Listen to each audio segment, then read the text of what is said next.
uwo munsi Imana yadushiriyeho umva yereka avuga ngo iyo bisabato y'umunsi yarabaruhuye Imana ntiyari kuzana Kristo Yesu. Nivyo ariko shaka gusobanura.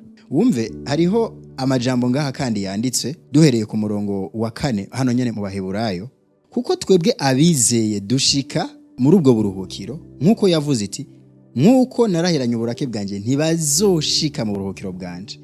Naho yari yarahejeje ibikorwa vyayo uhereye ku kuremwa kw'isi, kuko haraho yavuze ku vy'umunsi w'indwi nkibi Imana yaruhutse ku munsi ugira indi ibikorwa vyayo. Kandi na hano ngo ntibazoshika mu buruhukiro bwanje.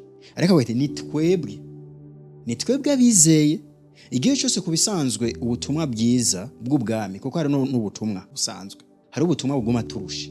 Nka jewe donc ndibuka ko nigeze kuba ndondera ijuru, ubwo uri kurakora uraruha mugabo aratweretse neza ati ni twebwe abizeye tuba muri iki muri yo sabato. Igihe cyose umuntu yizeye, kuko ukwizera turabizi neza kuzano no kumva ijambo rya Kristo, apana divertissement, apana gutwika, ni kumva ijambo rya Kristo. Uwo Kristo nawe niwe kwizera. Turiko turasoma mu Magalatiya 3:23 niho intumwa Paulo avuga ati rero ukwizera kutaratsa twarindwa n'ivyo byose n'ivyo vyageze n'iyo sabato y'umunsi rimwe. Ati mbere yuko kwizera kuza ntitukirezwe n'ivyageze, kuko isabato nyene iri mu vyagezwe. Ubu unye turuhukiye muri Kristo Yesu. Nivyo aravuga okay, uwizera muri Kristo Yesu niwe aba ari muri yo sabato.